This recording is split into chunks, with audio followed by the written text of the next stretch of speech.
Sesión a mí me interesa mucho porque yo creo que varios de nosotros estamos aquí por dos situaciones, bueno, por tres situaciones básicas. La primera es porque probablemente estamos accediendo por primera ocasión a un rol de liderazgo o bien ya estamos en uno. Sin embargo, queremos saber qué otras posibilidades hay para poder conducirnos en ese rol o también porque tenemos mucha experiencia teniendo esta dinámica. Sin embargo, queremos conocer qué otras posibilidades para refrescarnos existen. Entonces, ya sea que próximamente te integres a un rol de líder o seas el líder de los líderes, me gustaría que tomáramos esta sesión justo como entre iguales y que nos complementáramos para justo tener una perspectiva mucho más pulida de este panorama. ¿Sí? Entonces, bienvenido cualquier tipo de experiencia que tengamos al respecto. Quiero mostrarles aquí la agenda que vamos a cubrir en esta ocasión. Entonces, número 1, vamos a hablar de la jefatura en el mundo moderno. Ahí vamos a indagar un poquito sobre el contexto eh, que nos antecede. Luego vamos a hablar sobre pros y contras que tenía o tiene el rol o esta figura de ser jefe. Vamos a hablar un poquito también sobre las soft skills en el mundo laboral y por qué entonces se deriva ahora, y parece que estamos en una época de boom del liderazgo, y por lo tanto hablaremos de liderazgo en el mundo actual o en la época contemporánea. Asimismo, les voy a compartir un decálogo de los auténticos líderes. Obviamente, este no es de mi autoría, me baso en una persona con mucha más experiencia y quiero traérselos para que sepan que desde su perspectiva, cuáles son esos componentes, esas características que todos nosotros deberíamos de tener o podríamos considerar si es que nos interesa cada vez ser mejores líderes. Y finalmente vamos a abordar algunas conclusiones o algunas tareas que desde mi perspectiva les dejaría para que en lo sucesivo puedan seguir puliendo y afinando ese rol. Si tienen hasta aquí alguna duda, algún comentario, una inquietud, saben que lo pueden ir dejando. Y bueno, me presento. Yo soy Gali Martínez, en Bedu soy parte del pool de expertos de liderazgo creativo y me dedico profundamente a temas de comunicación. Es decir, yo capacito a gente para impartir discursos, ponencias, pulir su voz, todo lo que tenga que ver con comunicación personal. Entonces, del lado derecho van a poder ver que, bueno, aquí está un poquito de mi perfil. ¿Y qué es lo que yo hago cuando me preguntan, Gali, ¿tú qué haces? Yo lo que hago esencialmente es ayudar a que la gente comunique lo que desea en un ámbito que de no hacerlo de manera correcta puede perder grandes oportunidades. Ahora les cuento un poquito de mí en el plano totalmente personal. En los últimos 2 años, ya saben, desde la pandemia, me he dedicado a reproducir plantas, específicamente suculentas. Me he adentrado al mundo del gimnasio, entreno y bueno, siempre, siempre, siempre tengo un pie en el arte. Ahora bien, ¿qué es lo que deseo con esta sesión? Deseo que podamos, en primer momento, analizar cómo nos hemos conducido como líderes. Y si se puede, dada su apertura o lo que aquí les comparta, que se replanteen la manera en la que practicamos justamente el liderazgo. Entonces, mi ambición es mucha, ojalá la logre con alguno de ustedes. Yo misma esta sesión la estructuré con aras de aprender de esto que comparto en las clases y que además practico cada vez que tengo un grupo a mi cargo, un equipo de trabajo. Suelo laborar con equipos interdisciplinarios y eso me ha abierto mucho el panorama y me ha hecho aprender demasiado. Entonces, bueno, por ahí iremos viendo. Muy bien, me gustaría ahora que hagamos un primer ejercicio, por favor, y que nos respondamos esta pregunta que les dejo aquí en color anaranjado.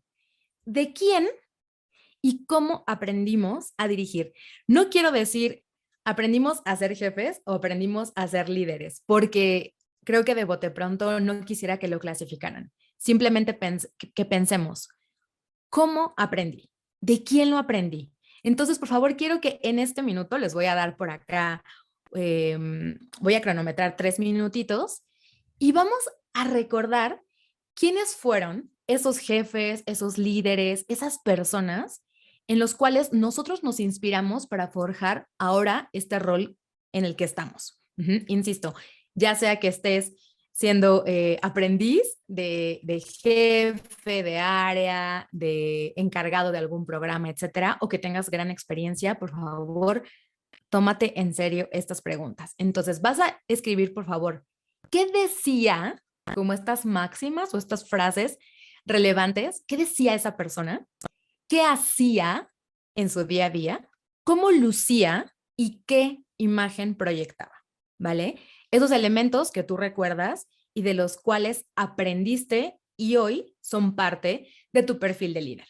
¿Vale? Entonces les voy a dar, por favor, 3 minutitos para que hagan esta actividad y cuando termine el tiempo van a dejarme saber cuáles son esas características que ustedes aprendieron y que hoy en día llevan consigo. Estos líderes pueden ser tan cercanos a ti o tan lejanos. Lo importante es que tengas claras su conducta, su apariencia, sus palabras. Ok, ya hay por aquí una primera participación. Muchas gracias. Dice, aprendí de varios mentores desde muy joven, grandes líderes, y mi curiosidad me llevó a ir más allá viéndome en el espejo de esos líderes. Hoy, después de 30 años, aún son vigentes su modelaje. ¿Ok? Perfecto. Muchas gracias, Mauricio, por compartir. Leo entonces que tienes bastante experiencia y eso me encanta. Cualquier aprendizaje que tengas sobre los que vamos a ir compartiendo, por favor, siéntete con la libertad de, dice, juventud acumulada. Me encanta el enfoque. Siéntete libre de seguirnos escribiendo. Tenemos 17 segundos. Acuérdense de ser súper concretos en su ejercicio. Frases, palabras, actitudes, verbos, acciones, disciplina, como aquí estoy leyendo que, por ejemplo, Pedro nos va poniendo. Dice, mi padre ejemplificaba con acción. Perdón, nada más quiero interrumpir para decir que tiempo transcurrido. Dice, ejemplificaba con acción lo que él pedía. Él sabía hacerlo, decidido en sus posturas, siempre de traje. Un instructor de banda, el que manda, manda, y si se equivoca, vuelve a mandar. Aplica tomar acción correctiva si no se pierde el liderazgo. Seguro y enérgico. ¿Ok? Lourdes, aprendí la responsabilidad y el compromiso con la gente. Los números, se me perdió el texto, ajá, los números mejoran con el tiempo, pero el desarrollo y apoyo de la gente, eso es lo que hace la diferencia. Perfecto, Jorge. Liderar con el ejemplo, ir un paso adelante en conocimientos y siempre respetar para ser respetado. Perfecto, Cintia. Aprendí de mi jefe a siempre pedir por favor una labor y agradecer por el trabajo realizado, cuando yo pensaba que era mi deber y no debían de agradecerme. Qué cosa más útil de verdad. Les he dado a uno de los clavos que desde mi perspectiva también mantengo. El mundo moderno, como esta modernidad de la que se jactaban los países, sobre todo latinoamericanos, por allá de los años 50, donde era muy importante esta figura enorme de la persona todopoderosa en la que recaían las últimas decisiones, que era, por ejemplo, alguien a quien se le otorgaba el poder. Y ojo aquí, porque este asunto del poder no solo tiene que ver con cuestiones políticas, ni mucho menos, ni tampoco con poder adquisitivo nada más, sino a alguien que solo por el hecho de ocupar un lugar, un rol dentro de una organización, se le da la máxima potestad. Uh-huh. Entonces, quiero que traigamos a colación esta época porque, insisto, querramos o no querramos, ella nos está predeterminando hoy en día. Y voy a hablar específicamente del contexto mexicano, que es el que más conozco porque acá vivo. Sin embargo, he trabajado también en otros países, pero creo que nos conviene más ver con ojos latinoamericanos este contenido. Entonces, hay algunas características que, aunque estemos hablando de los años 50, siguen prevaleciendo en muchas instituciones, sobre todo aquellas que obviamente son de gobierno, como también muchas empresas que no han cambiado estructuralmente su cultura. A lo mejor la cambian en su página de internet, a lo mejor la cambian a través de su comunicación hacia afuera. Sin embargo, en las prácticas sigue siendo la misma. E insisto, tienen características muy parecidas y muy generales a las que voy a mencionar a continuación. Entonces, Para empezar, la figura del jefe o la figura del encargado del área, esa máxima personalidad, normalmente, tenía que ver con un hombre. Ujú. No en muchas compañías desde aquella época existía la posibilidad de que hubiera una equidad en las cuestiones de género. Ahora bien, también había esta cuestión de posicionar a alguien por la familia a la que pertenecía o por cuestiones mucho menos de resultado de plan de carrera, sino más, como les decía hace un rato, se le otorgaba el poder.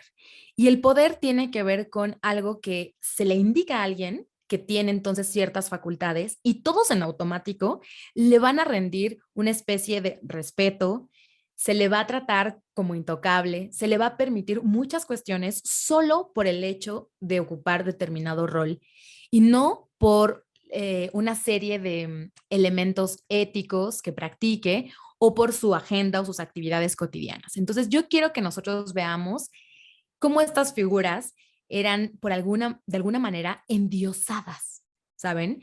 Donde entonces existe una cuestión de sesgos cognitivos, hay muchísimos sesgos cognitivos, pero uno de ellos tiene que ver con que, como es el jefe, todo lo que él haga en automático es correcto.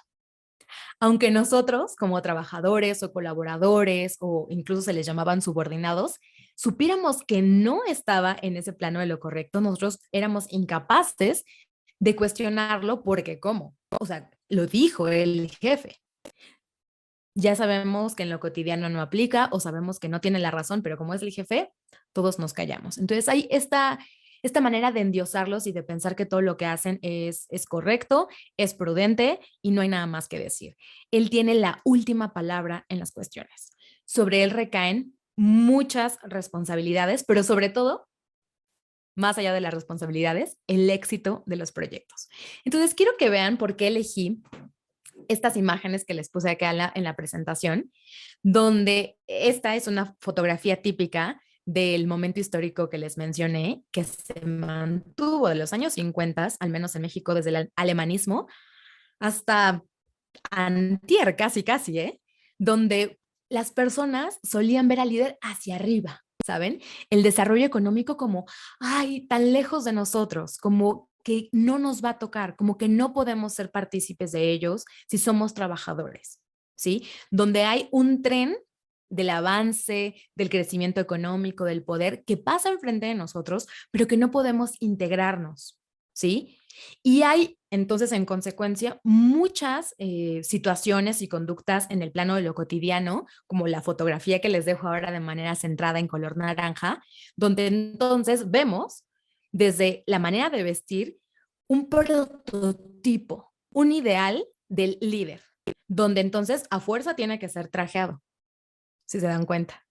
O sea, de hecho, si ustedes hacen una búsqueda en Google, por ejemplo, muy sencilla, y escriben jefe o su equivalente en inglés boss, se van a dar cuenta cómo en automático salen casi hombres de traje y con actitudes que tienen que ver con, sí, podríamos decirlo, determinismo, seguridad, autoridad, pero sobre todo hay una cierta jerarquía como de mandato, como de cultura del terror, donde si no haces tal, adiós.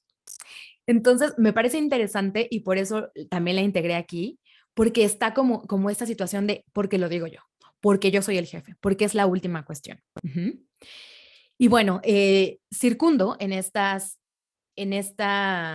círculos concéntricos tres palabras que más adelante las voy a contraponer con lo que ahora se está construyendo día a día sobre el liderazgo, ¿no? Entonces, lo primero que tenemos que observar es que en la jefatura, en aquel mundo moderno, existía una jefatura dada en resultado de jerarquías, donde se veía esa jefatura como una montaña a escalar y que implicaba esfuerzo o, en el peor de los casos, triquiñuelas. como le decía hace rato también, donde hay un poder de por medio y que además por eso se hace tan deseable el alcanzar ese poder, porque quien está en el poder casi es sinónimo de que puede hacer lo que sea y que pocas veces se le cuestiona. Y aquí, insisto, podríamos abrirlo hacia otros ámbitos de la vida y los invito a que lo hagan solo para reflexión personal. Pensemos cuando hay, por ejemplo, una autoridad en la vialidad y solo por tener el uniforme o solo por tal, se toma ciertas atribuciones que incluso no son consecuentes con el rol que tienen y solo porque están con uniforme sienten que es su momento de ser poderosos y van sobre cualquier persona. Voy a hacer una pausa, voy a ver el chat. Dice Marcela, hay una frase de la vieja escuela que decía, a un jefe nunca se le discute, aun cuando éste estuviera equivocado. Por supuesto, Marcela, por supuesto. Y como decía ahorita, si ustedes lo abren a la vida cotidiana, personal, de todos los ámbitos, podemos también traslaparlo incluso a la familia. Yo voy a hablar de mí, de mi familia, donde mi abuela, por ejemplo, ¿no? Me decía, esto no se hace, y al cabo de algo más, ella cometía esa misma falta, por así decirlo, y yo se la observaba porque estaba aprendiendo y decía, pero ¿cómo ahorita me dijiste que está incorrecta? Y al paso de unas horas tú lo haces. Y entonces justo decía, no, no, no, pero yo soy la abuela y a mí no se me discute. A esto me refiero, a esto trato de referirme. ¿Sí? Entonces, véanlo cómo se pasa a todos los ámbitos de la vida, como lo que ahorita mencionaba, con la autoridad, por ejemplo, de tránsito.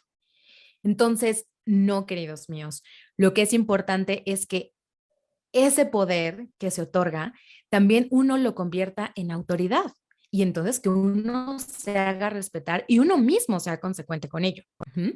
Y bueno, al final de estos círculos concéntricos dejo un ingrediente muy particular que es el absolutismo. Es decir, sobre esta jefatura, sobre esta figura de poder, residía la última palabra, ya sea tanto en tomas de decisiones o como lo decía hace un momento también, con asuntos del éxito. Voy allá al chat. Dice Pedro, cultura militarista, por supuesto, por supuesto. Las órdenes se obedecen sin cuestionar, pero no funciona ya solo porque sí. Es correcto. De hecho, querido Pedro, qué bueno que mencionas esto, porque esa es la razón por la cual yo parto desde un contexto incluso medio político, o nombré hace ratito justo lo del alemanismo, porque ven cómo se concebía, por ejemplo, las figuras presidenciales, al menos en México, como el gran señor. Ahí viene el presidente, ¿se acuerdan cuando se hacían estos desfiles y tenían que ir a las escuelas y los niños súper uniformados y correctos y rendir pleitesía? Y cómo a lo largo de la historia se ha ido humanizando incluso las figuras de poder. Entonces, justamente como Pedro aquí lo menciona, se deja al lado la cultura militarista y también esta cultura del todopoderoso para entonces concebir que un jefe también es una persona. Y vamos entonces ahora, si me lo permiten, a la parte donde vamos a checar cuáles son los pros y contras de ser un jefe, ¿no? Porque como lo que les decía, la intención de esta plática no es ni satanizar a un jefe, ni tampoco vamos a endiosar o poner ahora como lo máximo a un líder, porque hay muchas características que se pueden conservar o podemos ahora replantear nuestra propia figura de líder. Por supuesto, con el conocimiento y con los muy buenos hábitos que nos deja la tradición y la historia, pero ahora replanteados hacia las conveniencias y las necesidades de ti, de tu grupo de trabajo y de tu industria, por supuesto. Y de ahí me puedo seguir, ¿eh? De tus clientes, de tus consumidores finales, de tu país, de tu región, etc, etc, etc. ¿Vale? Pero bueno, para no adelantarnos, vámonos a centrar en esta diapositiva. Pros y contras. Y los voy a ir, fíjense muy bien, los voy a ir comparando de alguna manera en línea recta. Es decir, el punto número 1 con el número 1 de la izquierda con el de la derecha y así sucesivamente. Entonces, vamos a hablar del primer pro. Le otorgan el poder. Entonces, aquí parece que es un pro porque, pues, si lo colocaron ahí, entonces en absoluto es la persona más capaz, más sapiente y totalmente tendrá el control de la situación que se le encargue. Ahora, ¿cuál puede ser un contra? Y también es ahí donde es importante reflexionar, ¿realmente quiero ser un jefe? a la vieja escuela o a la vieja usanza. Aquí el problema es que cuando el poder se le otorga, el poder lo acota. Y es que nosotros a veces vemos esas figuras poderosas como, bueno, ya lo tienen todo resuelto, oh, qué bien, ¿no? Yo quisiera tener esa potestad. Sin embargo, también hay que observar cuántas limitantes tiene a su alrededor por justo, como decía hace un ratito, ponerlo en una perspectiva no humana, donde entonces todo lo que diga tiene que ser perfecto, donde no hay una escala de colores, sino solamente hay blanco o negro. De hecho, anteriormente, como ustedes saben, había una manera muy constante de juzgar en general el trabajo de las personas, el desempeño, las características y todo era o bueno o malo. Lo hiciste mal o lo hiciste bien. Y no, señores, ¿qué nos ha enseñado la historia? Que hay un sinfín de posibilidades y que no alguien que lo hace mal el día uno necesariamente va a seguir siendo la persona que lo sigue haciendo mal frecuentemente. Entonces, bueno, yéndonos al primer punto, el poder está muy bien que se lo otorguen, pero es también muy complicado porque posteriormente lo va a acotar, lo va a encasillar, lo va a encerrar en muchas posibilidades o incluso en muchas conductas. Siguiente punto. Al ser un jefe, se inserta en la tradición de qué? De una institución, de una empresa, incluso si fuera de una familia, cuando se vuelven el jefe de familia, también se inserta en la tradición y entonces, ¿cuál es algo que está en contra?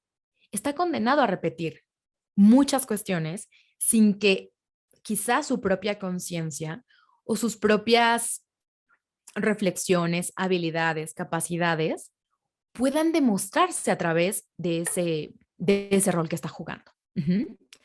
Ahora, el siguiente punto es, lo respaldan los usos y costumbres. Y eso puede decir, ah, pues está súper bien, porque entonces nos podemos avalar muchas veces como jefes de, bueno, pues eso aquí se lleva haciendo así 33 años, ¿no? ¿Y cuántas veces no hemos escuchado, ya sea como trabajadores o como, no sé, como ciudadanos cuando vamos a una oficina de gobierno que dicen, no, no, no, no, no, usted no puede hacerlo de esta manera porque aquí es de esta manera y trae usted 350 fotocopias si quiere el trámite terminado.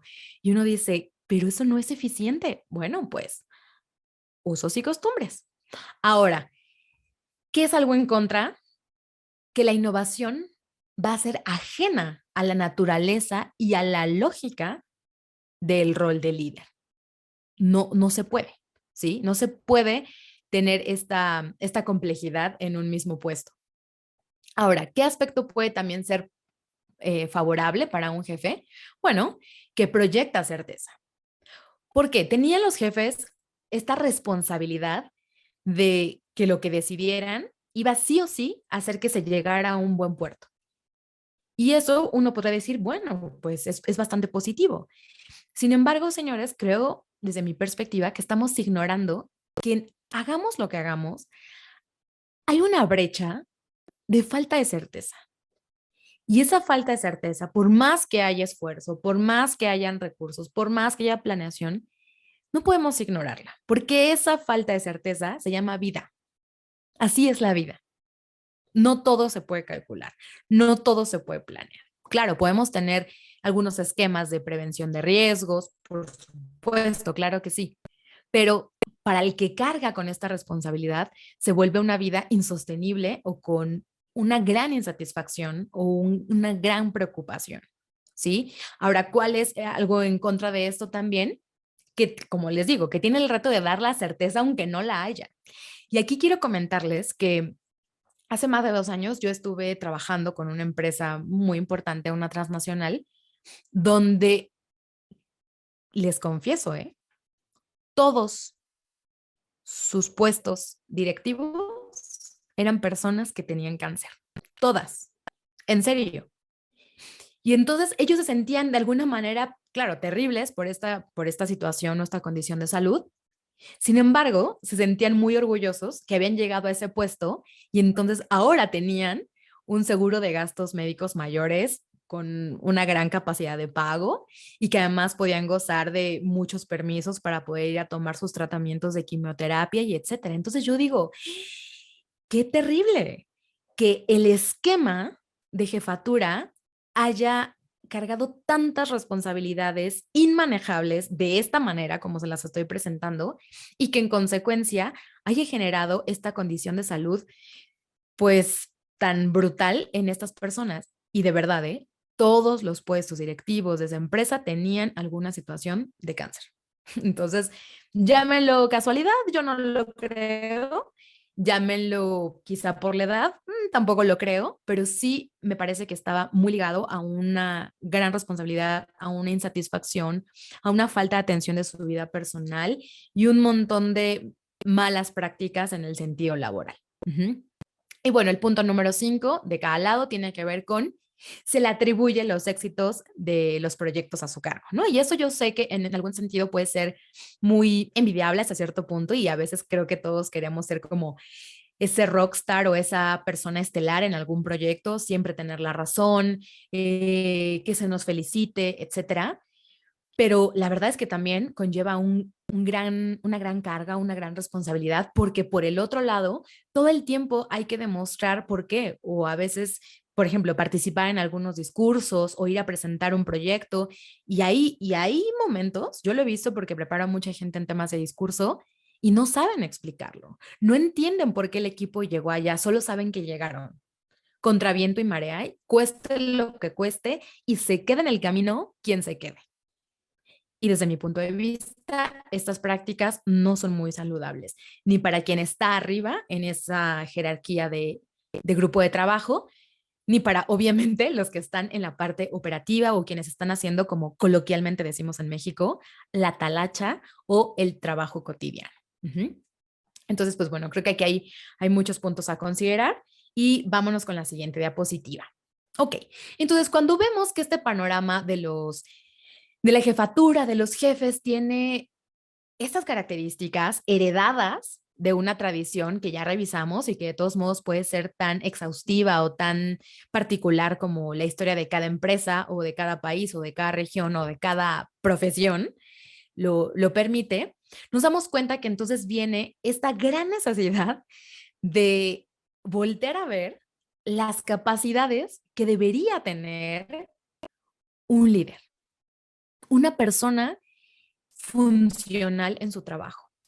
Y no es casual, queridos míos, que justamente, como hace rato lo comentaba por acá Pedro en el chat, este, este, este perfil militar no es gratuito, que precisamente la Armada en Estados Unidos fue uno de los primeros grupos en un sentido laboral, porque al final el día es un trabajo, que volteó a ver las habilidades blandas, las habilidades psicosociales, como esa llave que nos puede ayudar a cualquiera a poder subsistir y además vivir de muy buena manera en un ambiente laboral muy complejo, muy competitivo, muy demandante y que se enfrenta constantemente a retos, cambios, desafíos, problemáticas, etcétera, ¿no? Entonces, aquí quiero acotar justo que las habilidades blandas tuvieron un boom hace ya mucho tiempo. De hecho, ahorita parece que ya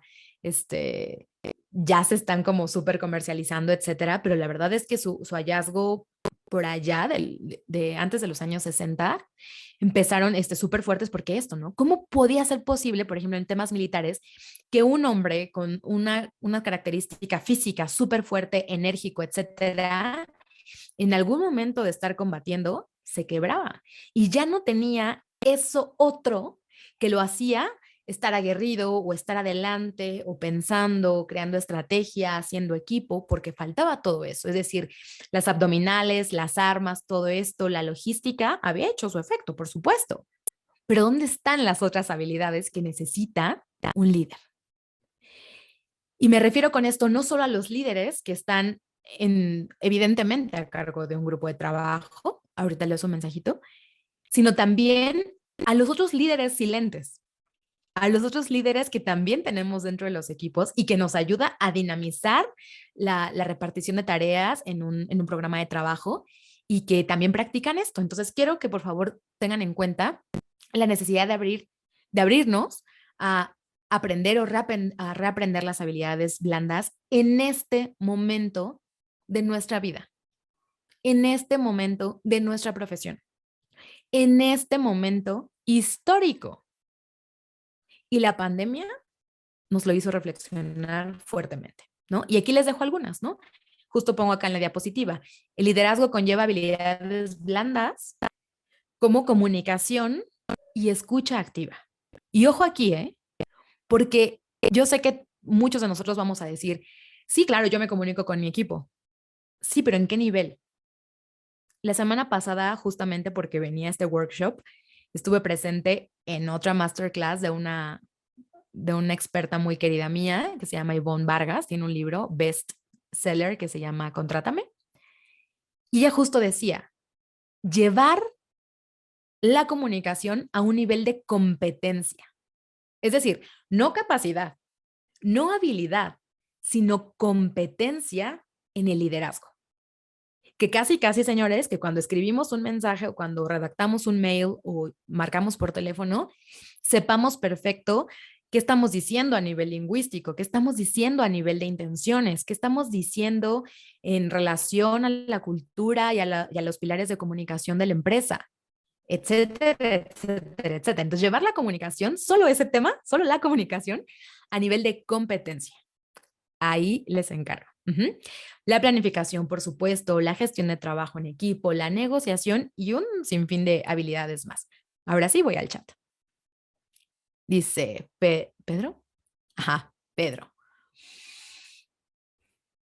Dice, decía el gran Colin Powell, defensa de Estados Unidos, en una relación entre jefe y subalterno, si el subalterno dice a todo que sí, uno de los dos está sobrando. Qué maravilla. Claro que sí. Dice Mauricio, ya estamos entrando en la neurocomunicación para generar equipo. Es aplicar el marketing al liderazgo. Sí, por supuesto. Sí, sí, sí, por supuesto, por supuesto. Mau, pero también, más allá de esto del neurotal, que creo que también se puso mucho de moda hace unos años, tiene que ver con algo mucho más genuino y esencial, ¿no? Es decir, cuando saludo, por ejemplo, cuando saludo a mi equipo de trabajo todos los días, si es que ya están yendo a oficinas presenciales, se vuelve tan un hábito el decirle a todos, ¿qué tal, señores? Buenos días. Y así he visto gente, ¿eh? Como se los estoy diciendo. Vean otra vez la escena, ¿eh? ¿Qué tal, señores? Buenos días. Es decir, ni hago contacto visual, que el contacto visual genera confianza de humano a humano. Ni articulo bien lo que estoy diciendo. Entonces, eso expresa que hay un desinterés genuino a enviarle un mensaje al otro. Y además me estoy volteando y por lo tanto le quito toda la jerarquía, todo el foco y toda la verosimilitud al mensaje cuando estoy apenas saludando a mis colaboradores o a mis compañeros. Y no es lo mismo decir, hola, ¿qué tal, señores? Buenos días, a decir, hola, ¿qué tal? Buenos días. ¿Sí? Entonces, es a lo que me refiero. Estos elementos que acabo de enseñarles son tres elementos técnicos, que es contacto visual o es lenguaje no verbal. Luego tiene que ver la intencionalidad, que es uno de los elementos de la lingüística. Y lo otro tiene que ver con discurso, lingüística pura. Entonces, más allá del neuromarketing y estas cosas que yo creo que son muy efectivas, yo me voy a cosas mucho más primigenias e incluso a académicas, pero sobre todo sensatas y humanas. A eso me quiero referir. Cuando le hablan a su gente, ¿cómo le hablan? O cuando se conectan a través de las pantallas, ¿cuántos no apagan las cámaras? ¿Cuántos? ¿Cuántos son incapaces de hablar de un problema que están teniendo en el grupo de trabajo o en la empresa sin hacer contacto visual con la cámara, que es o hace las veces de los ojos de las personas, y no pueden sostener aquí el error que están pasando o la dificultad, por ejemplo? ¿Sí? Entonces, bueno, se los dejo nada más de tarea. Esta no es una charla de comunicación, pero solo quería hacer como este gran paréntesis para que sepan que la comunicación es uno de los grandes talones de Aquiles en cualquier relación entre humanos. Y el trabajo es una relación entre humanos. Simplemente, dice Marcela, simplemente le hablan. Exactamente, exactamente. Muy bien. Entonces, bueno, por eso la necesidad de voltear a ver las habilidades blandas. Por eso la necesidad de que cada vez que puedan o podamos construirnos, reconstruirnos, trabajarnos como individuos, lo hagamos. Ujú.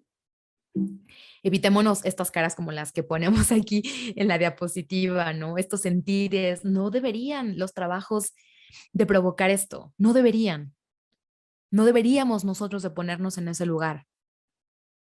Pero bueno, entonces es importante lo siguiente, es importante que tengamos en cuenta algo, queridos míos, que estamos de vuelta en el antropocentrismo. Yo sé que esto del antropocentrismo ya existió por allá del siglo XVI. Si echamos un vistazo a la historia, nos vamos a dar cuenta que, por supuesto, así es como a vuelve la mirada al humano con el Renacimiento, después de que veníamos de una época de teocentrismo, ¿no? Donde entonces Dios y la divinidad era todo. Dense cuenta, y esta figura del jefe del que hablamos al inicio era del todopoderoso, medio de Dios, ¿no? Y entonces después de esta etapa, como siempre, pues bueno, volver los ojos a uno mismo, volver los ojos a la humanidad, volver los ojos a la gente. Entonces es importante también que tengan en cuenta que los equipos de trabajo son capital humano. No gratuitamente las empresas contratan a las personas que más le van a aportar valor a sus proyectos, quienes están formados de todo a todo. Y se vuelve la gente tan importante como cualquier otro tipo de activo. Entonces, si lo vemos de esa manera, por favor, también denle ese valor.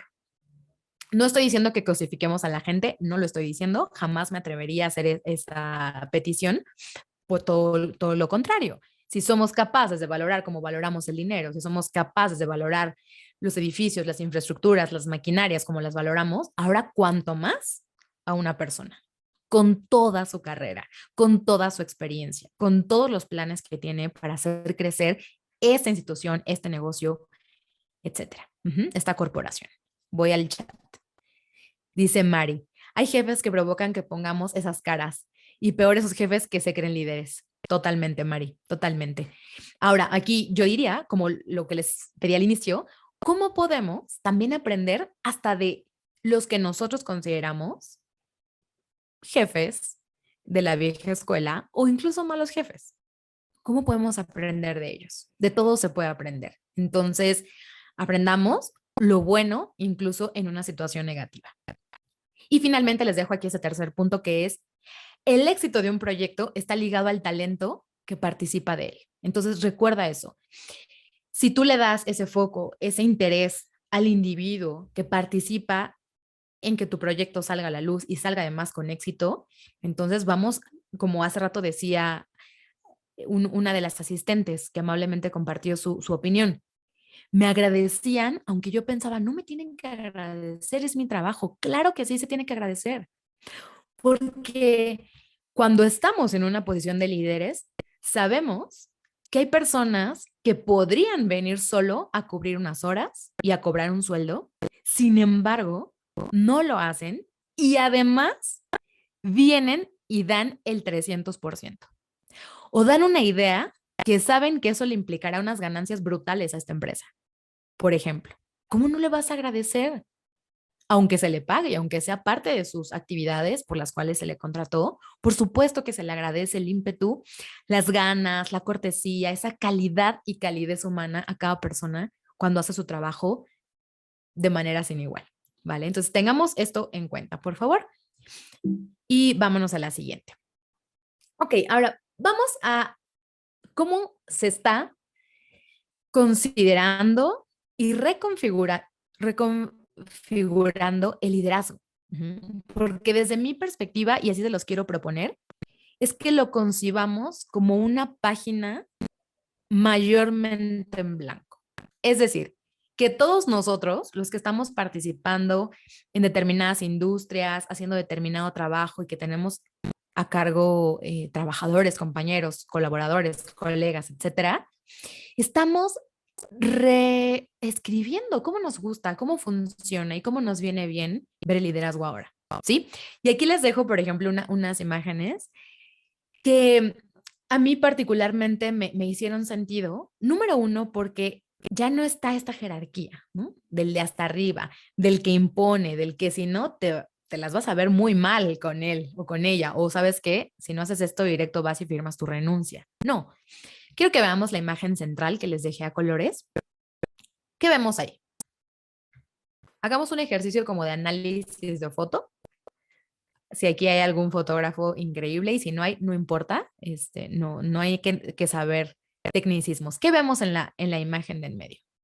Todos con la mano arriba, parece que todos buscan el mismo resultado, ¿eh? Muy bien, un equipo comprometido, inclusión, emoción compartida, entusiasmo, compañerismo. Claro, vemos diversidad. Diversidad desde las cosas más sencillas que pueden ser color de ropa me refiero, estilo de ropa, hasta diversidad racial, de género. Vemos una determinada actitud, ¿sí? Y vemos, por supuesto, animados, inclusión, por supuesto, compromiso. Y vemos también una manera de colocarse que hay una intención de horizontalidad. Por eso pongo atrás, en el segundo plano de la diapositiva, cómo entonces existen estas mesas mucho más equitativas, donde no necesariamente el jefe ahora está a la cabeza. No en esto de todopoderoso, sino donde todos los elementos funcionan y son relevantes. Y podemos volver al principio del sistema. Les recomendaría, o si su carrera está muy apegada al tema de sistemas, revisen. ¿Qué pasa si yo quito uno de esos elementos? ¿Qué pasa si a mi silla, a nivel estructural, le quito una pata? ¿Qué pasa si le quito otra? Bueno, la estabilidad estará comprometida, ¿cierto? Así quisiera que observáramos a partir de hoy, ahorita que nos despidamos, piensen en su equipo de trabajo. Si mañana no tengo a tal y a tal elemento, ¿qué pasa con el proyecto actual que estamos sacando? O yo mismo, yo misma. Capaz que he querido reunir en mi persona todas las actividades y si mañana me enfermo o si mañana no voy, ¿van a poder seguir adelante? ¿La gente sabe cuál es la misión, cuál es el objetivo, hacia dónde vamos en lo inmediato y en lo futuro? Esta participación que aquí dijeron es increíble, que cualquiera de la imagen pudiera ser el líder. Eso parece verse en la foto, por supuesto. La confianza. Fíjense que hace más o menos 2 semanas impartí yo un curso aquí en Bedu que se llama Liderazgo Creativo y lo impartí para tomadores de decisiones en Latinoamérica. Y justo decíamos que también una de las grandes diferencias en la actualidad con el tema de liderazgo es que antes no queríamos dejar que el que viene abajo escalara porque me iba a quitar mi puesto. Y eso automáticamente confiere un montón de actitudes no deseadas.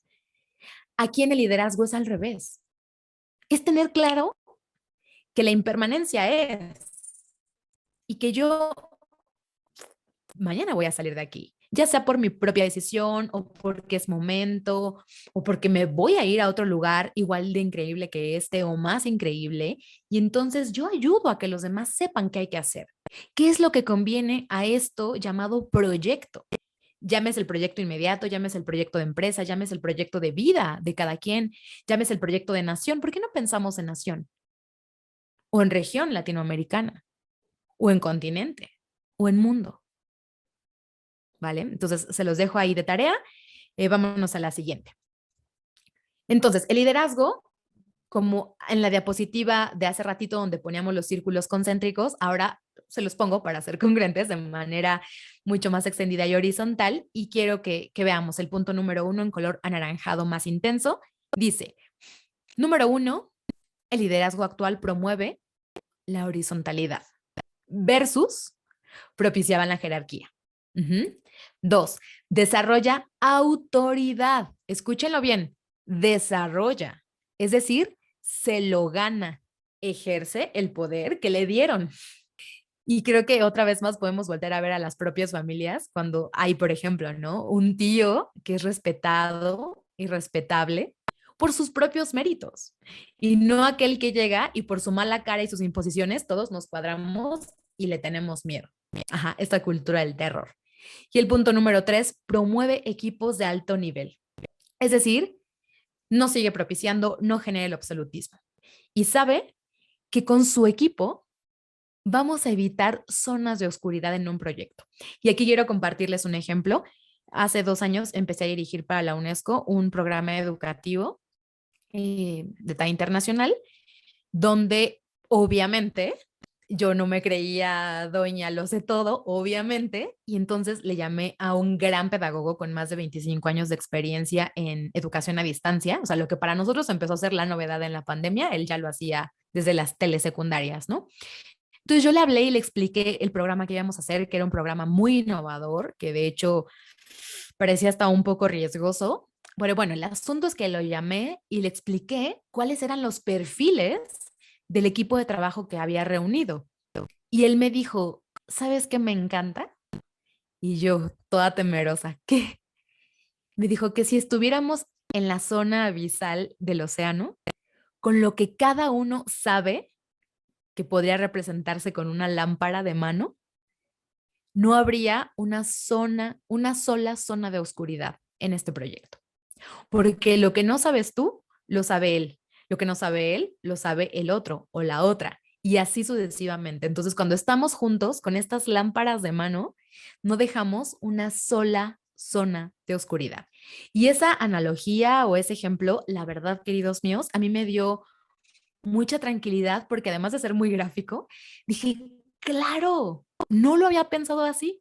Sí había yo creado el equipo de trabajo, yo los había invitado, yo los había pensado, pero no lo había visto de esa manera y con esa analogía me dio mucha tranquilidad y de verdad, cada que quiero medir si estamos abarcando todas las áreas y de verdad, trato de pensar en este tipo de imagen y pienso, ¿hay una sola zona de oscuridad? Sí, no. Ok, sigamos adelante, ¿vale? Entonces, pues bueno, les quería compartir esto. Entonces, aquí están esta otra contraposición que les dejo por acá. Porque vamos a entrar ahora a una parte de la presentación que me gusta mucho porque está basada en un libro que a mí me gusta en lo particular y que les quiero compartir. Entonces, bueno, este decálogo de los líderes auténticos es de Robert Iger y él escribió un libro que se llama justo Lecciones de Liderazgo Creativo. De hecho, aquí lo tengo. A ver si se puede ver en la cámara. Es este. Es este libro y es justo sobre todo lo que aprendió y el conocimiento más significativo que le quedó al ex CEO de Walt Disney tras haber ejercido por décadas este rol, ¿vale? Entonces, vámonos muy puntuales y pues a tomar nota, queridos míos, porque hay mucho que aprender de este autor. Entonces, número 1, el optimismo. Proyectar entusiasmo en lo que se pueda lograr. Es decir, el líder tiene que estar pensando en el futuro. Tener, como hace rato ustedes mismos decían, tener esa vista adelantada. Y como he leído por ahí, se trata del futuro, no de ahorita. Y por lo tanto, como se trata de todo eso que se puede lograr y de cómo todos nosotros vamos a participar de ello, entonces hay que evitar ser pesimistas, porque aquí dice algo la diapositiva que me encanta, que es, los pesimistas no motivan a nadie. Y ojo aquí, señores, porque hay una línea muy delgada entre ser realistas y a veces yo sé que el realismo pues deprime. También sé a veces que las circunstancias están muy difíciles. No podemos ignorar que ahorita simplemente estamos en un momento de guerra. Sin embargo, hay más posibilidades. Sin embargo, hay esperanza. Sin embargo, hay cosas que podemos hacer. ¿Vale? Entonces, grábense muy bien esto. Los pesimistas no motivan a nadie. Siguiente, de la valentía. Esto implica, dice el autor, tanto para adquisiciones, inversiones, asignación de recursos, decisiones creativas. Es decir, alguien que es valiente, yo sé que ustedes y yo lo sabemos, no solo va a ser una persona que se arroja y no va a haber consecuencias, claro que no. Van a medir un montón de posibilidades, de riesgos, bla, pero se atreven. Y sobre todo, lo refiero a quienes, si alguno de ustedes aquí tiene la dicha de participar en una organización, en una institución o en una empresa con mucha antigüedad, yo sé que el tema de la creatividad o de la innovación a veces es un tema bien difícil a considerar.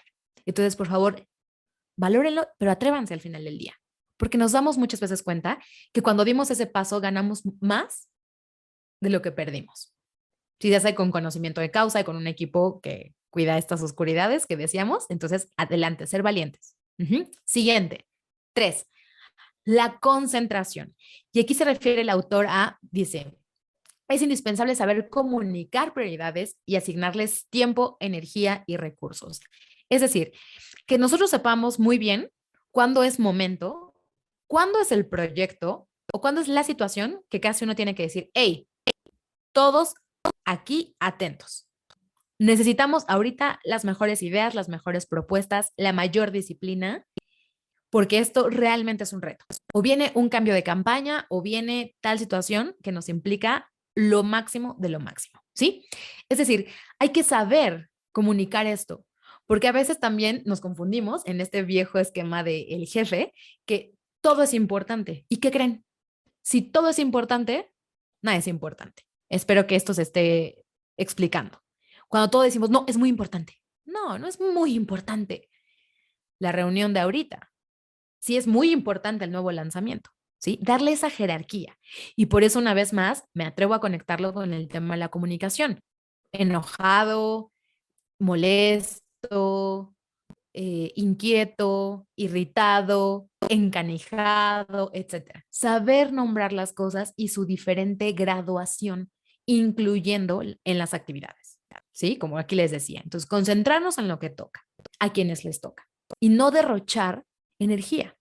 Por favor, no cansen a su gente en cosas que no son necesarias. Pero eso sí, cuando es menester, todos enfocados. Ujú. Siguiente, ay, Dios mío, se pasó. Siguiente, la decisión. Ok, dice aquí, todas las decisiones deben tomarse oportunamente.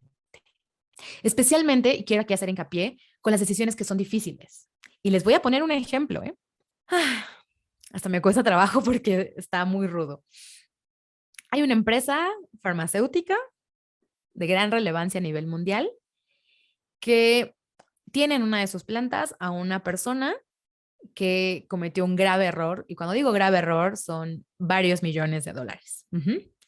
Pero, dadas la producción y la distribución y etcétera, se encontró una manera de estar tapando y tapando y tapando por al menos 5 años ese error. Y ahora que llega a un nuevo jefe, joven, le llega el problema de hace 5 años. Y ese problema que los jefes anteriores no se atrevieron a despedir a la persona porque esa persona generalmente era muy positiva, muy proactiva, le hizo generar muchísimo dinero a la empresa, pero tuvo un error que se ocultó y decidieron no despedirla o no aclararlo en su momento.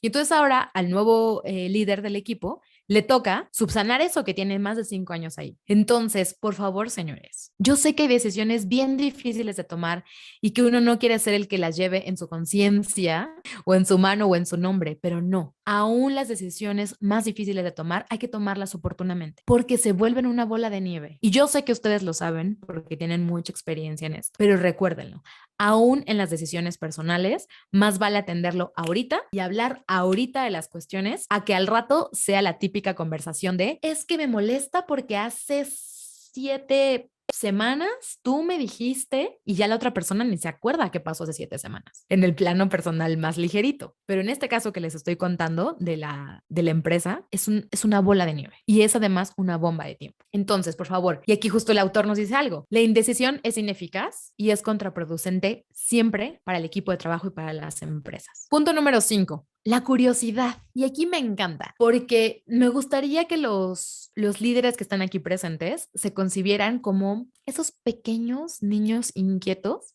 que querían descubrir el mundo en su momento, así. Porque aún en la edad que tengamos y estamos en la industria que estemos, no terminamos de saberlo todo. Siempre hay algo nuevo, ya sea a nivel de servicios, objetos, tecnología, qué sé yo, una infinidad de cosas. Entonces, por favor, mantengan esa curiosidad de niño viva e inspírense y motívense en muchas cosas que ven. Tengan curiosidad. ¿Por qué? Porque aquí justamente el autor dice, la curiosidad es el camino directo a la innovación y esta hay que mantenerla viva. Entonces, por más que tengan un trabajo súper exigente con jornadas laborales difíciles, encuentren esos 10 minutos, 15 minutos, media hora para ponerse un podcast, para si están en el gimnasio, ver una serie de, por ejemplo, yo le confieso, ¿no? Que desde que empecé a disciplinarme con este tema del ejercicio, encontré en Netflix unas series muy interesantes que se llaman En pocas palabras, creo que en español se llaman En pocas palabras, y explican determinados temas, por ejemplo, el funcionamiento del cerebro, en varios episodios de 20 minutos. Entonces, mientras estoy haciendo el calentamiento en la caminadora, me pongo eso y aprendí cosas nuevas, ya sea a nivel justo como de conocimiento o yo que estoy también como en el tema de la edición de videos porque tengo un canal de YouTube y estas cosas, veo qué otras maneras existen de presentar los videos explicativos, ¿saben? Entonces hay que encontrar la inspiración en un montón de lugares, ¿sí? Porque de ahí viene la innovación. Siguiente, equidad. Uf, qué tema. Dice, un liderazgo fuerte implica tratar a las personas de forma justa y decente. No más cultura del miedo. Y aquí recuerdo una de las frases que más me ha marcado desde el 2017 que tiene que ver hasta que la dignidad se haga costumbre. Es decir, no importa quién esté en el sitio en el que tenga que estar a nivel de empresa, de jerarquía, de rol, de inversión, no importa. Tratar de manera decente y equilibrada, equitativa a quienes están en esa oficina, a quienes están luchando todos los días por sacar un proyecto adelante. No importa si es la persona que está en control de acceso en el edificio o quien está viendo el tema de recursos económicos o el que está desarrollando tal. Todos, por favor, son personas. Ese es un principio universal. Trátalos como tal. Uh-huh. Y por favor, no infundas el miedo. No más esta cuestión de, es el jefe, y casi que la gente ni respiraba, ¿se acuerdan? Así como de, que no vaya a ver que estoy tomando café. ¡Ey! Las personas toman café, no pasa nada. Claro, que no se vuelva el chacoteo de quieren café cada media hora e irse al Starbucks que tienen dentro del edificio. No, no, no, no, no. Seamos sensatos, ¿ok? Pero por favor, el tema de la equidad y el buen trato. Reflexión. Ajá, la reflexión. Es indispensable saber comunicar prioridades y asignarles el tiempo y la energía y los recursos necesarios. Fíjense que aquí el tema de la reflexión lo decía el autor más como, la reflexión es una de las tareas de liderazgo que más se consideran irrelevantes. Y es que a veces los líderes, los directores de un proyecto, necesitan un tiempo, señores, ¿para qué? Para pensar. Y aquí yo recuerdo un director que yo tuve cuando casi egresé de la carrera, donde de verdad, yo llegaba a interrumpirle y a veces estaba así. Y yo, disculpe, ¿qué hace? Me dice, pensando. Y yo, ok. Y yo entendí que tenía que tener ciertos momentos, de verdad eran de 10, 15 minutos, de nadie lo interrumpa porque está pensando, está reflexionando, está construyendo plan A, B, C, D, E. Entonces, por favor, valoren esa actividad de reflexionar, de pensar, de reconsiderar, de evaluar una idea. Idear, y aquí tiene toda la razón Robert Iger, está infravalorado y es medular. Todo, yo sé porque estamos en la época de la inmediatez, todo ya resuelve. Ahora, si ustedes tienen equipos creativos a su cargo, por favor, no piensen que son máquinas de expedir ideas creativas, porque pasa tiro por viaje, a mí me pasa porque yo estoy en el ámbito creativo, que voy a una junta y dicen, pues ya una idea creativa, pues tú eres creativa, ¿no? Ya, y yo así de, hey, momento, la creatividad lleva un proceso, ¿sí? Y son procesos de qué, señores? De pensamiento. Entonces, ya saben, no les va a pasar más como a esta gente común que les cuento. Reiterar, pensar es una buena práctica. Hagámosla más seguido. Y punto número 8, la sinceridad. Dice el autor, sé sensato. Y ojo aquí, ¿eh? Porque no por algo, esta idea, que sí la puse tal cual del libro, la cito, lleva puntos en cada expresión. Chéquense. Sé sensato, sé sincero, no finjas nunca. Van con puntos tan cercanos porque no hay nada más que indagar ahí. Es muy clara la instrucción. Sé sensato, sé sincero, no finjas nunca. ¿Por qué? Porque la franqueza, señores, y la sinceridad van a generar respeto en el otro. Y que la gente sepa que cuando tú dices algo, hay verdad. Y no quieres mentir por convivir, ni quieres ser el típico líder, sobre todo los jóvenes, que a veces quieren simpatizar para ganarse empatía y que digan, ay, qué buena onda es. No, no necesariamente. Eso sucederá así, en consecuencia de muchas cosas, de tus buenas prácticas, ¿sí? Disculpen la música si llegan a escucharla de fondo, está pasando un vendedor. No importa cómo te conciban, lo importante es que lo que digas sea verdad, Y aquí les voy a dar un ejemplo que me sucedió hace ratito, ¿eh? Y dije, lo voy a sacar en la clase. Hay un colaborador mío que actualmente está llegando tarde. A mí en lo personal no me gusta porque no es funcional para el proyecto, porque además son muy pocas reuniones a distancia. Entonces el hecho de que la gente llegue tarde se pierde información sustancial, ¿ok? Entonces no es funcional. Entonces de pronto, hace rato en el chat del grupo, de pronto él solo dice algo así como, ay, porque creo que entonces ustedes empezaron antes en la última reunión, ¿no? Entonces yo sí llegué a tiempo y yo pensé, número uno, ¿cuál es la necesidad de sacar esto a colación? Que por más que a nosotros nos atribuía el, ustedes estaban trabajando más y desde antes, entonces yo llegué a tiempo. Y yo pensé, ¿qué hago?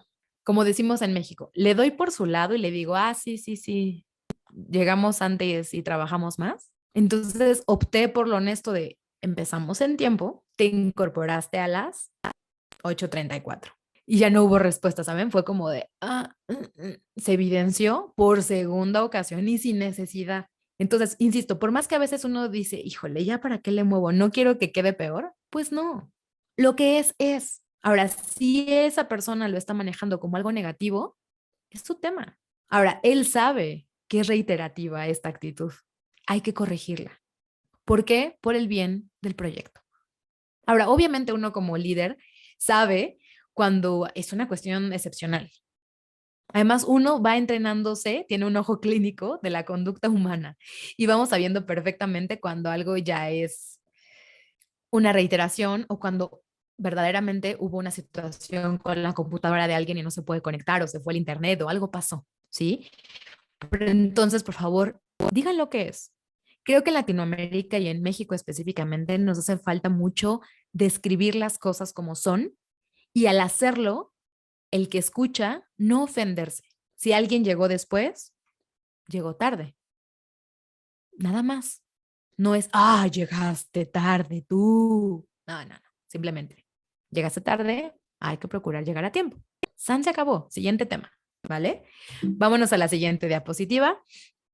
Dice, punto número 9, constante afán de perfección. Y esto me encanta, ¿por qué? Porque dice, no es lo mismo ser perfeccionista a toda costa, pero sí negarse a la mediocridad. ¿Qué quiere decir con esto? Con no es lo mismo que ser perfeccionista a toda costa. Bueno, porque yo sé que hay personas que se presentan como, es que yo que soy tan perfeccionista, y entonces uno realmente ve una cosita de nada en, no sé, en el documento o en tal, y es como, no, no, no, corrígelo, y no lo pueden admitir. Y ok, pero que no caiga en algo patológico, sino que realmente estemos todo el equipo en de verdad vamos a pulir cada cosa que salga de nosotros.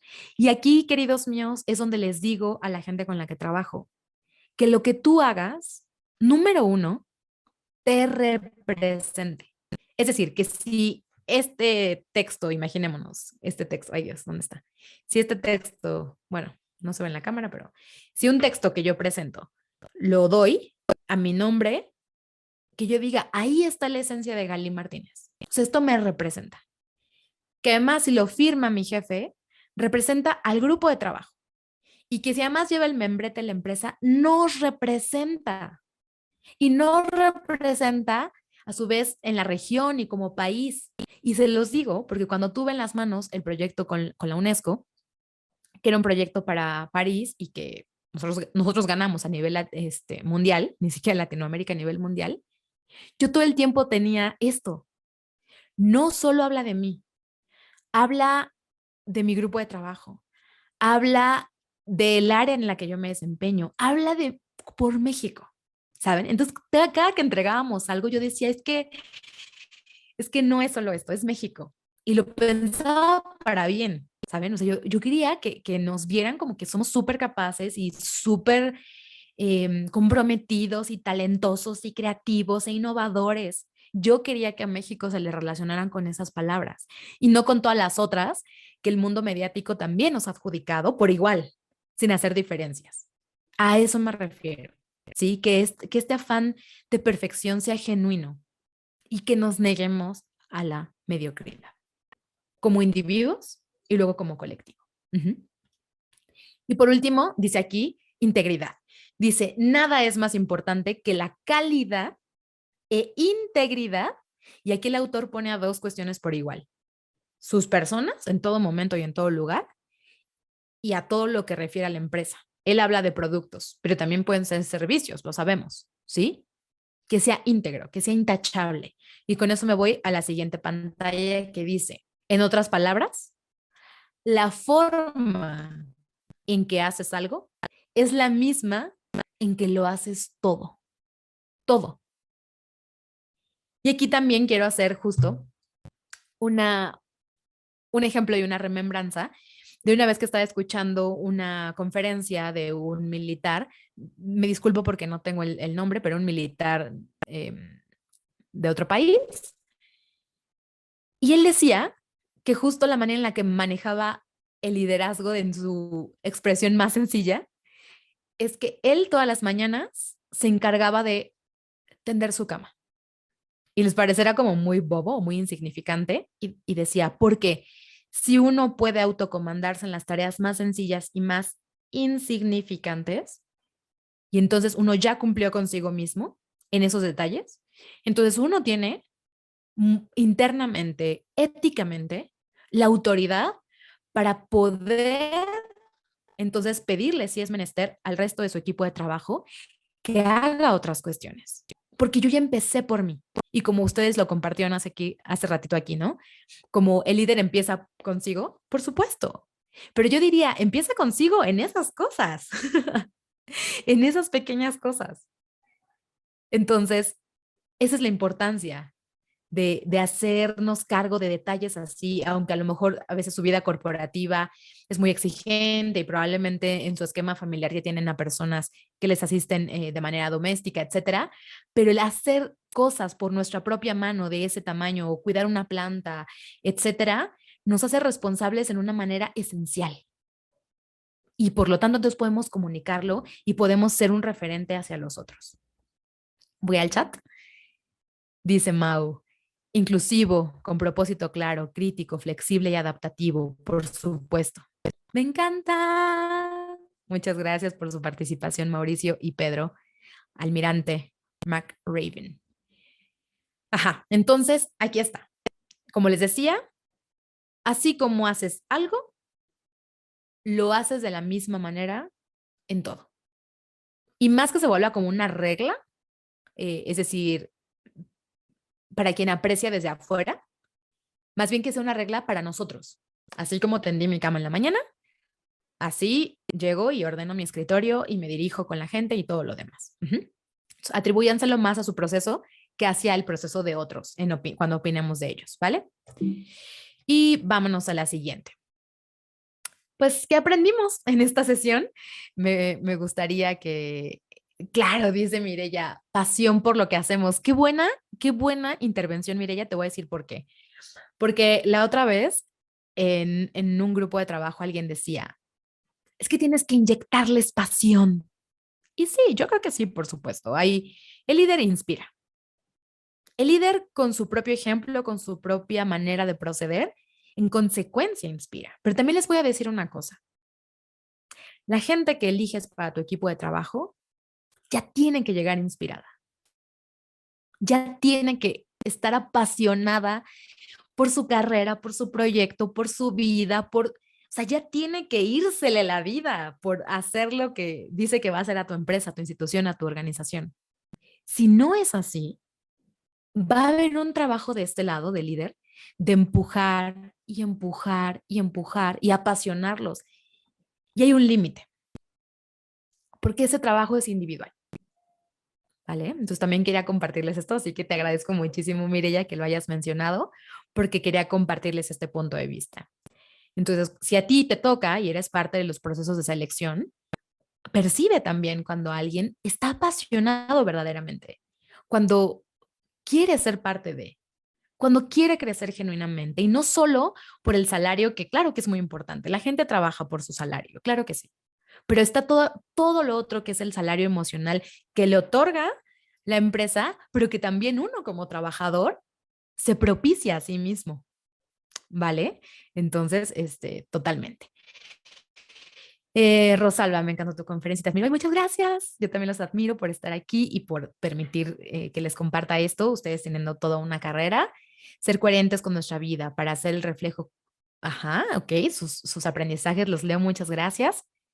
¿Y qué hacemos si hay algo que se resiste a pesar de insistir, insistir, insistir? Mm, Me gustaría, Mireya, que aquí me dejara saber un poco más el caso para que te pueda ayudar, porque así de bote pronto como lo leo, ¿y qué hacemos si hay alguno, perdón, que se resiste a pesar de insistir? Ok, te voy a decir algo que yo en este momento de mi vida decidí hacer. Y es la primera vez que lo hago, ¿eh? Justo en el proyecto en el que estoy ahorita, que es un proyecto de alto rendimiento, con mucho impacto, eh, había una persona que llegó a mí pidiéndome ser parte del equipo. Y yo encantada, por supuesto, me gusta que la gente diga, yo quiero estar ahí y que tenga las características. ¿Y qué pasó? Le dimos el puesto, etcétera, y de pronto ella abandonó todo, sin aviso. Hablamos con ella, creamos estrategias, pusimos fechas límites, creamos una manera de medir el desempeño, etc., etc., todo lo que ustedes ya saben que se tiene que hacer. Y al final no hubieron resultados positivos para el proyecto. Entonces también hay que aprender, desde mi punto de vista, querida Mireya, que hay un límite y que los deadlines sí existen y son por algo. Y que si no llegamos a ese compromiso que dijimos, pues entonces esa persona ya no puede seguir acá. Porque en esta organización o en este proyecto o en esta empresa, las cosas y la cultura se trabajan de esta manera. Y entonces, por más que alguien diga, es que sí quiero estar, ok, pero el decir es muy diferente al hacer. Y lo que esta persona estaba haciendo era que decía con su hacer que no quería estar. ¿Y qué es más? Si podía hacer algo para entorpecerlo, lo iba a hacer. Entonces, no podemos seguir insistiéndole porque un día va a reventar la persona. Y yo, al menos, yo, Gali Martínez, no quiero ser partícipe de que alguien lo pase mal. Entonces es mejor ser sensatos, crear una evaluación, todo un proceso de salida y si es menester, pues dejar ir a ese talento, porque probablemente no puede estar o no quiere estar, pero tampoco nos lo dice, ¿sí? Que es otra de las grandes cosas. Luego seguiremos hablando más, ojalá repitamos algún curso con ustedes o que ustedes vuelvan a Bedu, por supuesto, pero hay una gran diferencia, ¿eh? Cuando la gente dice, es que no te entiendo, no sé hacerlo, cuando en realidad no se atreve a decirte no quiero hacerlo. Y muchas veces cuando no hay un rendimiento adecuado y si además tiene la formación y todo esto, es porque la gente no se atreve a decir que no lo quiere hacer en ese momento o con esa persona o en esas circunstancias y prefiere echarle la culpa a, no es que no te entiendo, no es que no, quién sabe, ¿vale? Entonces creo que es eso, pero bueno, voy a leer abajito para ver si Mireia nos puso. Dice, se trata de un compañero que no aporta ni es funcional. Él tiene un ego que no le permite aceptar sus errores ni aceptar sugerencias. Les decía, a veces ustedes no pueden entender cierta lógica si no han estado en el otro rol. Hay una palabra muy particular en humanidades que se llama vicios de carácter. Ajá. Las personas contamos nuestra historia en nuestra forma de ser. El miedo a soltar el control por falta de seguridad, totalmente, totalmente, totalmente de acuerdo contigo.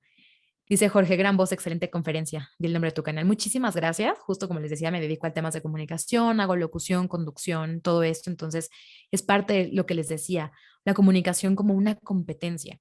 Si ustedes como líderes incluso procuran este tipo de cuestiones, les juro que la gente está más abierta a escucharles. Se los firmo. Lo he comprobado. O sea, a eso me dedico. Entonces, les agradezco mucho el cumplido, no lo digo desde la soberbia, sino lo digo desde el genuino entendimiento de cómo funciona la comunicación. Dice Marcela, considero que es una labor de un buen líder detectar por qué una persona se resiste. Por supuesto, muchas veces la persona efectivamente se resiste porque no sabe hacer la cosa. Claro, y hay que tener totalmente la apertura. Yo con mi equipo de trabajo les digo, si hay algo que no sepamos, conseguimos que nos capacite. La formación continua, este afán verdadero de seguir aprendiendo está abierto. No hay temor a decir no sé, a pedir ayuda. En mi equipo de trabajo, así es. no satanizamos el error, porque el error, desde mi perspectiva, viene de una tradición de educación tradicional donde te equivocas mal, reprobaste, tache, sáquenlo, párenlo, no tiene la capacidad. No, claro que no. Nosotros partimos de todos tenemos la capacidad, hay que contar con los elementos formativos.